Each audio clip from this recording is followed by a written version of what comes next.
Dear friends, welcome to education one. मैं assistant professor Anand Prakash आपके अपने यूट्यूब चैनल शिक्षा स्वर्ग में आपका स्वागत करता हूं। दोस्तों, अगर आप जिंदगी में सुकून चाहते हो, शांति चाहते हो, तो फोकस अपने काम पर करो, लोगों की बातों पर नहीं। क्योंकि आप जो भी काम करेंगे, अच्छे करें या बुरा करें, लोग आपको जरूर टोकेंगे। क्योंकि जिसके पास कोई काम नहीं होता है वो आपको परेशान करता है। यदि आप सुकून चाहते हैं तो अपने जो काम है, आपका जो पैशन है, उसको करें और अपनी लाइफ में आगे बढ़े। विद्यार्थीगण, यदि आपको मेरा वीडियो अच्छा लगता है, हेल्पफुल लगता है, तो लाइक करें, सब्सक्राइब करें और बेल आइकन को दबा दें ताकि आने वाली वीडियो की नोटिफिकेशन आपको मिल सके।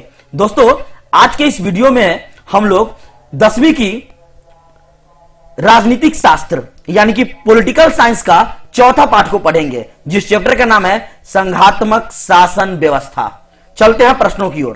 क्वेश्चन नंबर 1, राज्य पुनर्गठन आयोग की स्थापना किस वर्ष की गई? 1951 में, 1952 में, 1953 में या 1954 में? आपका आंसर हो जाएगा 1953 में। क्या हो जाएगा? 1953 में।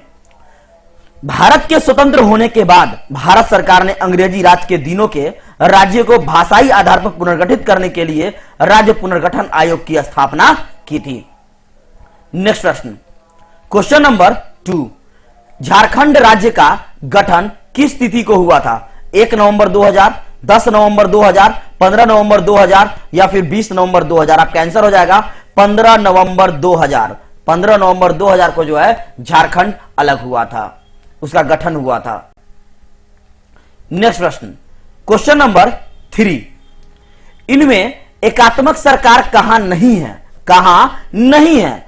फ्रांस में है, स्विट्जरलैंड में है, श्रीलंका में भी एकात्मक सरकार है, या सभी? आपका आंसर कौन सा होगा? दोस्तों, इसका आंसर होगा स्विट्जरलैंड। स्विट्जरलैंड में जो है वहां एकात्मक सरकार नहीं है। एकात्मक सरकार यानी एकात्मक शासन क्या होता है?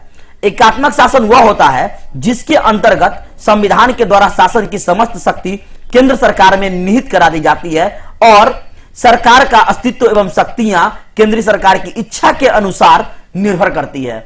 इस शासन में देश के लिए एक कार्यपालिका और एक व्यवस्थापिका, एक न्यायपालिका होती है। नेक्स्ट प्रश्न, क्वेश्चन नंबर 4, इनमें संघात्मक सरकार कहां नहीं है? अमेरिका में, भारत में, ब्रिटेन में या फिर ऑस्ट्रेलिया में? आपका आंसर हो जाएगा ब्रिटेन में संघात्मक सरकार नहीं है। संघात्मक सरकार जिन राज्यों में संविधान के द्वारा ही केंद्रीय सरकार और प्रांतीय सरकारों के बीच विभाजन कर दिया जाता है और ऐसे प्रबंध कर दिया जाता है कि इन दोनों पक्षों में से एक अकेला इस शक्ति का विभाजन में परिवर्तन न कर सके, उसे हम संघात्मक शासन कहते हैं। आपका यह क्वेश्चन जो है सब्जेक्टिव 2 मार्क्स का भी पूछा हुआ है, सो आप नोट डाउन कर सकते हैं संघात्मक शासन क्या होता है। नेक्स्ट प्रश्न, क्वेश्चन नंबर 5, मुद्रा, बैंकिंग, संचार, सुरक्षा, विदेशी मामले किस सूची में रखे गए हैं? संघ सूची, राज्य सूची, समवर्ती सूची या ये सभी? आपका आंसर हो जाएगा संघ सूची। ये संघ सूची क्या होता है? संघ सूची भारत के संविधान की 7वीं अनुसूची। वीवीआई क्वेश्चन है आपका। संघ सूची भारत के 7वीं अनुसूची में है। कौन सी में? 7वीं अनुसूची में वर्णित कुछ विषयों की सूची है जिसमें दिए गए विषयों पर केवल केंद्र सरकार कानून बना सकती है। संविधान लागू होने के समय इसके अंतर्गत कुल 97 विषय थे, लेकिन वर्तमान में 100 विषय के आसपास है या इससे अधिक, जिसकी चर्चा 100 विषय के रूप में की गई है।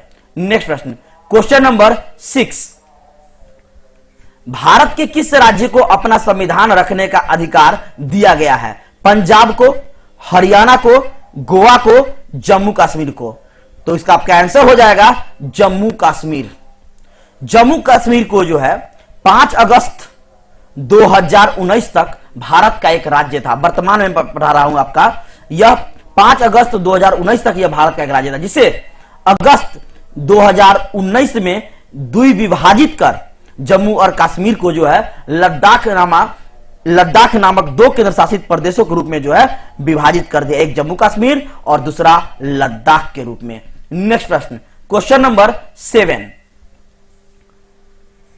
1970 में किस राज्य के हिस्से को अलग कर मेघालय राज्य का निर्माण किया गया? 1947, 1950, 1953 या 1957? आपका आंसर हो जाएगा 1953। नेक्स्ट प्रश्न, क्वेश्चन नंबर 8, लोकतांत्रिक विकेंद्रीकरण के उद्देश्य से भारतीय संविधान में कौन सा संशोधन किया गया? तो आपका आंसर हो जाएगा 73वां और 74वां में जो है संशोधन किया गया। ये क्या था? लोकतांत्रिक विकेंद्रीकरण। यहां जो है आपका आया लोकतांत्रिक विकेंद्रीकरण। लोकतांत्रिक विकेंद्रीकरण का अर्थ है शासन सत्ता को एक स्थान पर केंद्रित करने के बजाय उसे स्थानीय स्तरों पर विभाजित किया जाए ताकि आम आदमी की सत्ता में भागीदारी सुनिश्चित हो, यानी आम लोग भी सत्ते में भाग ले सके, वो अपने हितों और आवश्यकताओं के अनुरूप शासन का संचालन कर सके और अपना योगदान दे सके। यह भी आपका सब्जेक्टिव क्वेश्चन जो है 2 मार्क्स में पूछे गए हैं कि लोकतांत्रिक विकेंद्रीकरण का अर्थ क्या होता है। आप इसका सब्जेक्टिव में लिख सकते हैं यहां से यहां तक आंसर। नेक्स्ट प्रश्न, क्वेश्चन नंबर 9, वर्तमान में भारत में कितने राज्य और केंद्र शासित प्रदेश हैं?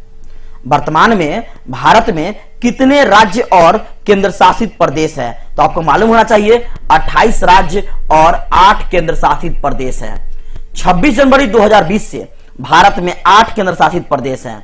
दमन और दीव, दादर और नगर हवेली एक केंद्र शासित प्रदेश बन गए हैं। 5 अगस्त को केंद्र सरकार ने अनुच्छेद 370 के तहत जम्मू और कश्मीर को दिए गए विशेष दर्जे को खत्म करके जम्मू और कश्मीर और लद्दाख को 2 भागों में जो है 2 प्रदेशों में विभाजित करने की भी घोषणा की थी। नेक्स्ट प्रश्न, क्वेश्चन नंबर 10, भारतीय संविधान में केंद्र राज्य अधिकारों के संबंध में कितनी सूचियां हैं? 1, 2, 3 या फिर 4? आपका आंसर हो जाएगा 3। भारतीय संविधान में केंद्र व राज्यों के बीच विधायी शक्तियों के रूप में 7वीं अनुसूची में, कैमी अनुसूची में 7वीं अनुसूची में 3 प्रकार की सूचियां उपस्थित है।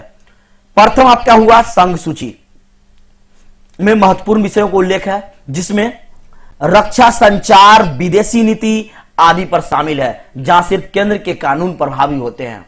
नेक्स्ट प्रश्न, क्वेश्चन नंबर 11, स्वतंत्रता प्राप्ति के पूर्व भारत में देशी राज्यों की संख्या कितनी थी? 420, 725, 565 या फिर 461? आपका आंसर हो जाएगा 565। कितना? 565 है। नेक्स्ट प्रश्न, क्वेश्चन नंबर 12, भारत में किस प्रकार की शासन प्रणाली है? भारत में किस प्रकार की शासन प्रणाली है? तो आपका आंसर हो जाएगा संघीय और संसदीय। क्या हो जाएगा? संघीय और संसदीय। संसदीय प्रणाली लोकतांत्रिक शासन व्यवस्था की वह प्रणाली है जिसमें कार्यपालिका अपनी लोकतांत्रिक वैधता विधायिका के पास के माध्यम से प्राप्त करती है और विधायिका के प्रति उत्तरदायी होती है। किसके प्रति? विधायिका के प्रति। इस प्रकार संसदीय प्रणाली में कार्यपालिका और विधायिका एक दूसरे के परस्पर संबंधित होते हैं। आप सब्जेक्टिव प्रश्न का उत्तर दे सकते हैं कि संसदीय प्रणाली यानी लोकतांत्रिक शासन प्रणाली व्यवस्था क्या होता है। नेक्स्ट प्रश्न, क्वेश्चन नंबर 13, भारत की भाषा नीति का सही लाभ क्या है? भारत की भाषा नीति का सही लाभ क्या है? अंग्रेजी भाषा का प्रभुत्व, भाषा के आधार पर राज्यों के गठन से राष्ट्रीय हित की उपेक्षा, अपनी भाषा को संवैधानिक मान्यता दिलाने की ओर या राष्ट्रीय एकता मजबूत करने की? तो आपका आंसर हो जाएगा यहां पे ऑप्शन तो नहीं है, ये सभी हो जाएगा आंसर। क्या हो जाएगा? ये सभी। भारत की भाषा नीति का सही लाभ क्या हो जाएगा? ये सभी। नेक्स्ट प्रश्न, क्वेश्चन नंबर 14, भारतीय संविधान में संघीय शासन व्यवस्था कहां लिया गया है? ब्रिटेन में, अमेरिका में, फ्रांस में, आयरलैंड में? आपका आंसर हो जाएगा अमेरिका में। कहां लिया गया है? अमेरिका में। नेक्स्ट प्रश्न, क्वेश्चन नंबर 15, संविधान लागू होने के समय समवर्ती सूची के अंतर्गत कितने विषय थे? जिस समय संविधान लागू हुआ था उस समय इसमें कितने विषय थे? 45, 47, 52, 56? तो आपका आंसर हो जाएगा 47। लेकिन वर्तमान में कितना है? वर्तमान में आपका यह 52 है। समवर्ती सूची जो कि अथवा तीसरी सूची में है, यह आती है 7वीं अनुसूची। भारत के संविधान की 7वीं अनुसूची में दिए गए 52 विषय हैं, हालांकि इसमें 47 विषय को स्थान दिया गया था। जब संविधान लागू हुआ था तब इसमें राज्य सरकार और केंद्र सरकार दोनों के साझा अधिकारों का वर्णित किया गया है। नेक्स्ट प्रश्न, क्वेश्चन नंबर 16, संविधान के रक्षा का भार किसे सौंपा गया है? सरकार को, न्यायपालिका को, कार्यपालिका को या फिर विधायिका को? तो आपका राइट आंसर हो जाएगा न्यायपालिका। क्या हो जाएगा? न्यायपालिका। देशों के नागरिकों को समायोजित तरीके से न्याय प्रदान करने के लिए, अच्छे से शासन चलाने के लिए इसका दायित्व जो है देश के सर्वोच्च न्यायालय के मुख्य न्यायाधीश के कंधों पर होता है। भारत में यह भूमिका भारत के मुख्य न्यायाधीश, चीफ जस्टिस ऑफ इंडिया जिसको सीजीआई कहते हैं, उसके द्वारा निभाई जाती है। इन्हें न्यायपालिका का मास्टर ऑफ द रोस्टर भी कहते हैं। नेक्स्ट प्रश्न, क्वेश्चन नंबर 17, विश्व का सबसे बड़ा लिखित संविधान किस देश का है? भारत, फ्रांस, अमेरिका या फिर इनमें से कोई नहीं? तो आपका राइट आंसर हो जाएगा भारत का। नेक्स्ट प्रश्न, क्वेश्चन नंबर 18, भारत में सबसे सर्वोच्च क्या है? प्रधानमंत्री, राष्ट्रपति, संविधान या फिर विधायिका? आपका आंसर हो जाएगा संविधान। क्या हो जाएगा? संविधान। भारत का उच्चतम न्यायालय या भारत का सर्वोच्च न्यायालय, जिसे हम भारतीय सुप्रीम कोर्ट कहते हैं, यह भारत का शीर्ष न्यायिक प्राधिकरण है, जिसे भारत का संविधान या भारतीय संविधान के भाग 5 अध्याय 4 के तहत जो है स्थापित किया गया था। नेक्स्ट प्रश्न, क्वेश्चन नंबर 19, बंबई राज्य का विभाजन कब हुआ? 1955 में, 1958 में, 1960 या फिर इनमें से कोई नहीं? आपका आंसर हो जाएगा 1960 में। कब होगा? 1960 में। नेक्स्ट प्रश्न, क्वेश्चन नंबर 20, भाषा के आधार पर गठन होने वाला प्रथम राज्य कौन था? किसके आधार पर? भाषा के आधार पर। कर्नाटक, बिहार, आंध्र प्रदेश? इनमें से कोई नहीं। आपका आंसर हो जाएगा आंध्र प्रदेश। कौन था? आंध्र प्रदेश। आंध्र प्रदेश भारत के दक्षिण पूर्वी तट पर स्थित राज्य है। क्षेत्र के अनुसार यह भारत का चौथा सबसे बड़ा राज्य है। जनसंख्या की दृष्टि से यह 8वां सबसे बड़ा राज्य है। इसकी राजधानी और सबसे बड़ा शहर अमरावती है। भारत के सभी राज्यों में सबसे लंबा समुद्र तट गुजरात में 1600 किलोमीटर है, लेकिन उसके बाद दूसरे स्थान पर आपका समुद्र तट जो है 972 किलोमीटर आपका आंध्र प्रदेश का है। नेक्स्ट प्रश्न, क्वेश्चन नंबर 21, मिजोरम को राज्य का दर्जा कब मिला? 1985, 1987, 1989 या फिर इनमें से कोई नहीं? आपका राइट आंसर हो जाएगा 1987, 1987 में। नेक्स्ट प्रश्न, क्वेश्चन नंबर 22, भारत का 22वां राज्य कौन बना? बिहार, झारखंड, मिजोरम या फिर सिक्किम? तो आपका आंसर हो जाएगा सिक्किम।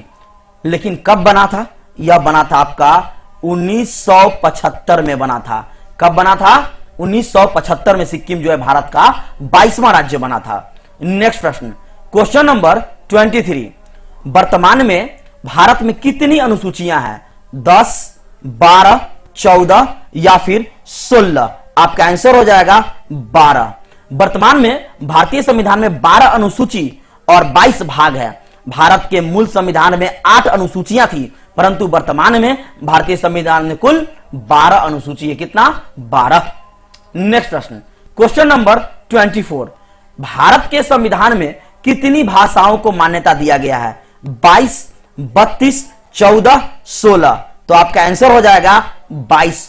भारत की यह 8वीं अनुसूची में भारत की भाषाओं का वर्णन है। कैमी अनुसूची में? 8वीं। यह प्रश्न आपका कॉम्पिटिटिव एग्जाम में भी कितना बार पूछा गया है। अब वो 22 भाषा कौन सी है वो भी देख लेते हैं। असमिया यानी असमिया भाषा, बंगाल, बोडो, डोंगरी, गुजराती, हिंदी, कश्मीरी, कन्नड़, कोकनी, मलयालम, मणिपुरी, मराठी, मैथिली, नेपाली, उड़िया, पंजाब, संस्कृत, सिंधी, संथाली, तमिल, तेलुगु, उर्दू। यह आपके 22 भाषा जो है संविधान में मान्यता प्राप्त है। नेक्स्ट प्रश्न, क्वेश्चन नंबर 25, संविधान में कितने अंग है? 2, 3, 4 या फिर 5? आपका आंसर हो जाएगा 3। क्या हो जाएगा? 3। हमारे संविधान में 3 अंग है, न्यायपालिका, कार्यपालिका व्यवस्थापिका। विद्यार्थीगण, मैं आपके लिए VVI प्रश्नों को चुनकर लाता हूं, मेहनत करता हूं। यदि आपको मेरा वीडियो अच्छा लगता है तो आप इसे लाइक करें, अपने दोस्तों में शेयर करें। जो भी इस वीडियो के काबिल है, यानी कि जो भी 10वीं की तैयारी करते हैं या 12 की तैयारी करते हैं, उन्हें आप वीडियो शेयर करें। मिलते हैं अगले वीडियो में। Thank you very much.